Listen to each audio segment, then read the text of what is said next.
It is now my pleasure to introduce our Humanities and Fine Arts commencement speaker, T.A. Barron, who himself is a master storyteller. T.A. Barron is the author of more than 30 highly acclaimed books, many of which are international bestsellers.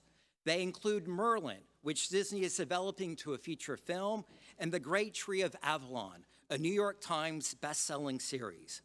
Barron is winner of the de Gramond Medallion for Lifetime Contribution in the field of children's and young adult literature, the Nautilus Award Grand Prize, and many other honors. Although he had always dreamed of becoming a writer, Barron couldn't find anyone to publish his first novel. So he joined a successful business, eventually became its president, and then decided to try again. In 1990, he surprised his business partners by moving back to Colorado, where he had grown up, to become a writer and conservationist. In 2000, Barron founded a national award to honor outstanding young people to help their communities or the environment, the Gloria Barron Prize for Young Heroes, which honors 25 highly diverse, public-spirited kids each year. When not writing or speaking, T.A. Barron serves on many boards, including Princeton University, where he helped create the Princeton Environmental Institute, and the Wilderness Society, which recently honored him with its highest award for conservation work. We are honored to have him as this year's commencement speaker. Please join me in welcoming T.A. Barron.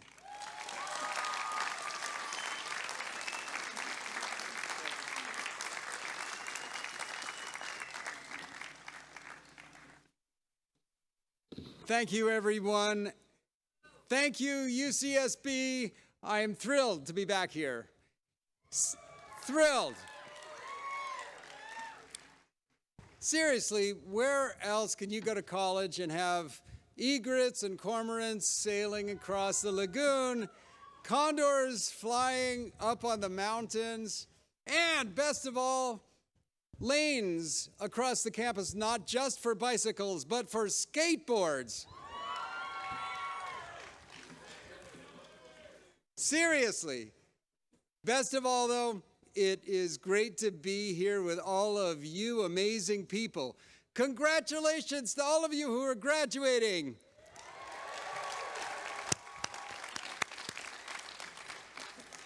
And I also want to say congratulations to those loving, devoted people who helped you get here today. All the moms, all the dads, all the grandparents,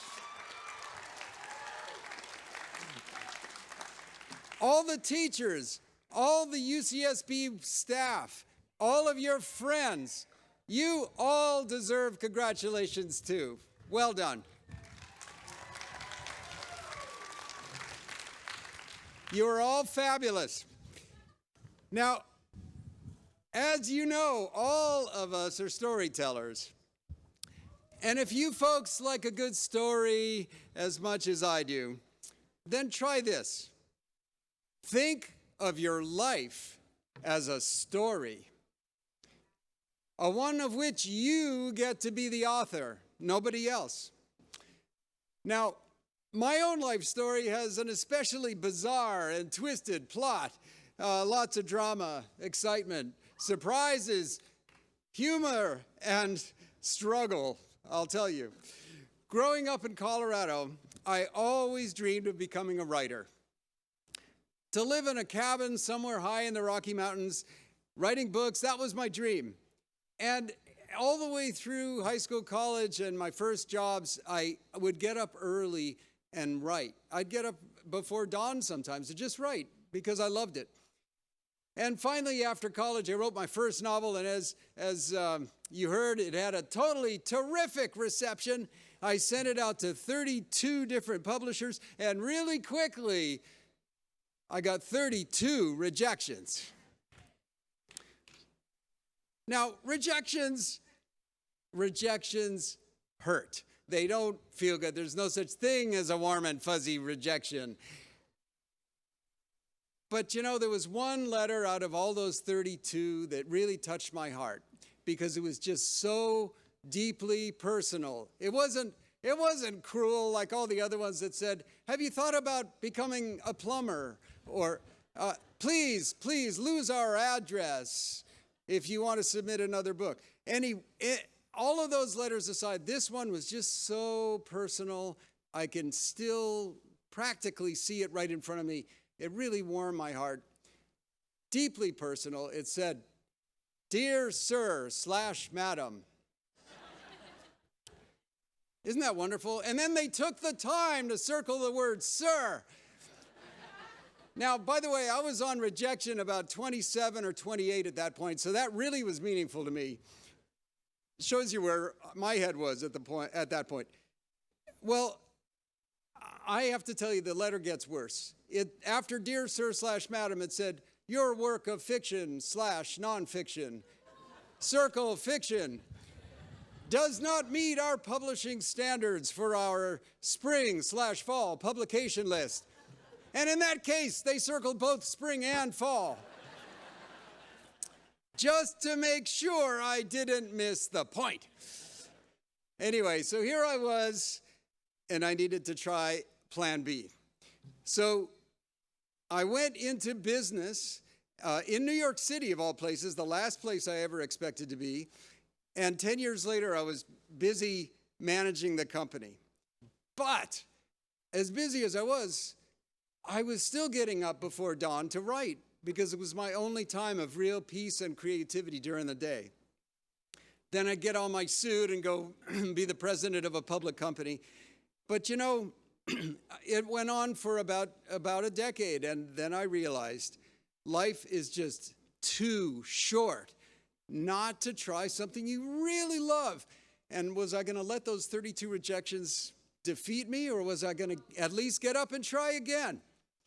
So I had the fun of walking in one day, giving a great report at our annual meeting to our investors and partners, and then pausing at the end and saying, "Oh, by the way, one more thing, I quit.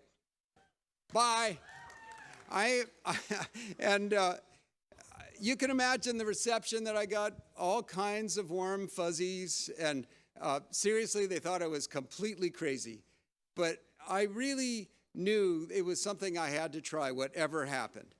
Now, that was, I can tell you, 26 years ago and 31 books ago. And in that time, yeah, believe it, amazing.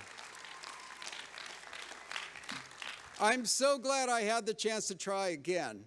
And more good things have happened in that time than I could have ever guessed. All these wonderful things, bestsellers and international editions, and a movie being made at Disney, all of that. But the best part is meeting bright, engaged, wonderful, thoughtful, caring, courageous, compassionate young people like all of you. And I've had the opportunities to meet people of your caliber all around the world who are all connected by this invisible community of stories that we all share. Now, people often ask me, was it scary to change careers? And the answer is, sure, all change is scary. It always is. But think about it this way. The thought of trying and failing, which was very likely, wasn't nearly as frightening as the idea of growing old and coming to the end of my life and knowing that I had this thing I loved, writing, but I never really tried to make it come true. That idea was far more scary than any nightmare. Here's the thing. All we have is our time and our souls. So why not make the most of both of them? Your time, your soul, they're important. Give them that opportunity to be their very best. As Buddha said once, make of your life a light.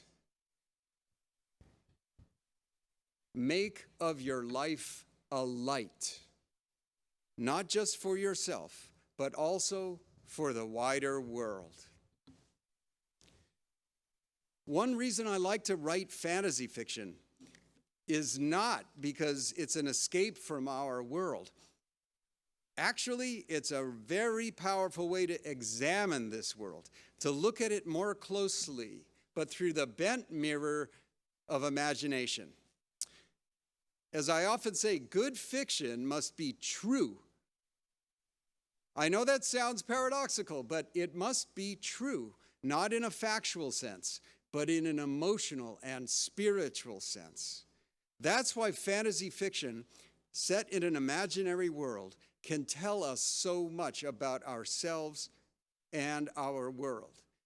And I especially enjoy the kind of fantasy fiction that is in the hero's journey tradition, where you have a real honest struggle by a character you care about and identify with, a struggle to rise above huge odds. Those stories are hopeful, and we need our hope more than ever today. Those stories are uplifting, but they are hope and uplift that is earned. It has to be authentic. It can't just be easy. That's what makes them truly heroic. Now, here's an example. In my books about Merlin's magical land of Finkyra that some of you might have read, or my new trilogy about Atlantis, that's a complete new retelling of the Atlantis myth, there is in both of those places growing peril. Despite all the inspiring beauty, deep wisdom, and magical creatures of those worlds, there is great evil. Evil from people who are greedy, selfish, divisive, and mean-spirited. Fortunately, there is also great heroism from people who are courageous, loving, compassionate, and generous. The stakes in these worlds are high. The future is at risk. Now, by the way, do those fantasy worlds sound at all familiar? Do they remind you by chance of another world you know? You see, that's because this kind of story is more than just a page turner. They are also a metaphor for the place we call home. Whether it's this world or an imaginary one, the point is the same.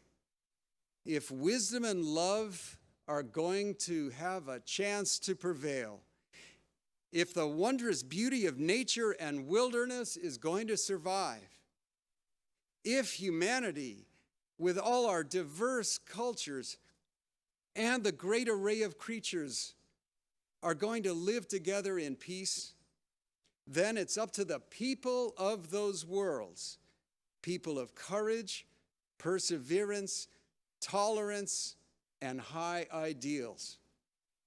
And in our world, it's up to you. What you do matters. What you say matters. What you choose when you leave this wonderful campus matters. You know, despite all of our disagreements, we are all citizens here, citizens of our world. We all share common bonds with each other, with this great nation, and also with this beautiful planet. We all care about the future, and we must communicate better if we're going to create that future together. So let's talk to each other, and even more importantly, let's do a better job of listening to each other.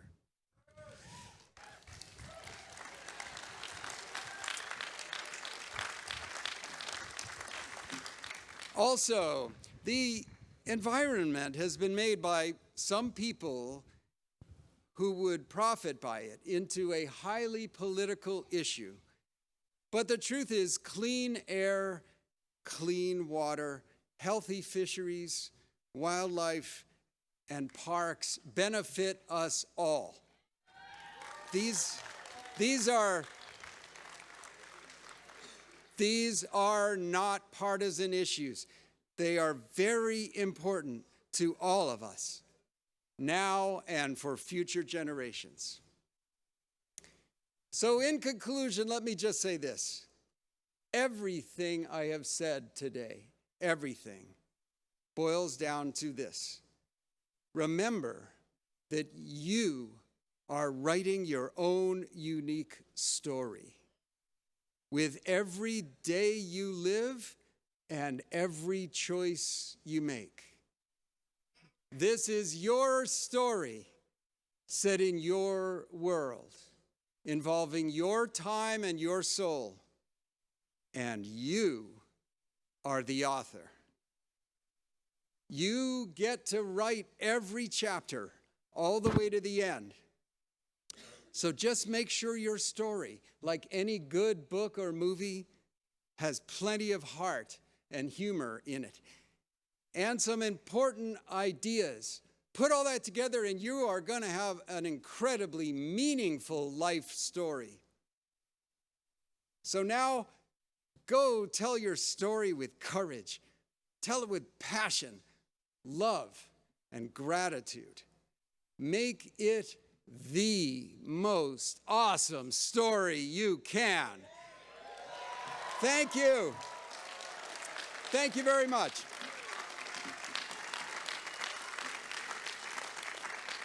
Thank you all.